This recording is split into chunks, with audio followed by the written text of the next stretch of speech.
High, কি নাম তোমার? আকৃতি কি করবে তুমি? কান ফুটাবো। বাবা, তুমি হলুদ জামা পরেছো বলে হলুদ টিপ পরেছো? বাপরে বাপ, কিউটি লাগছে। এটা কি করছি বলো তো? পয়েন্ট করছি। পয়েন্ট করে মাকে দেখাবো, মা যদি ঠিক বলে তারপর ফোটাবো। হ্যাঁ, আর ব্যথা লাগে না, পিঁপড়ের মতো কামড় লাগে, বুঝছো? ফোটাবো তখন ফোটাবো, এরকম নিচে করে এরকম করো।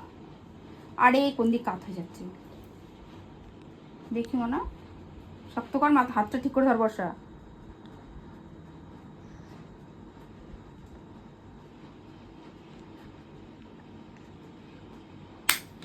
চেক করলাম, বুঝেছো? পরের বার ফোটাবো। হ্যাঁ, পরে যখন ফোটাবো তখন তোমাকে বলবো।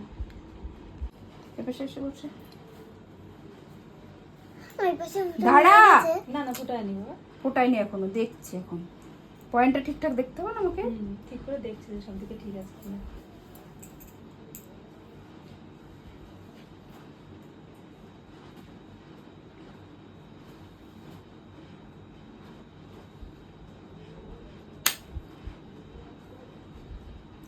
এটাও দেখলাম, বুঝেছো? কিন্তু দেখাতে গেলে আমি ফুটিয়ে দিয়েছি, দেখো তো আয়না দিয়ে। চলো, টাটা করে দাও। টাটা করে দাও সবাই। টাটা। তোমার লেগেছে ব্যথা? বলে সবাই কান ফোটাতে আসবে পুজোর আগে এখানে, বলে দাও তো।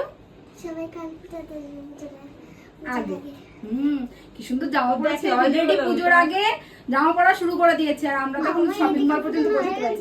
দুটোই ফোটানো হয়ে গেছে। দুটোই হয়েছে। টাটা। টাটা করো। টাটা করে দাও। একটা হাম্পি দাও সবাইকে।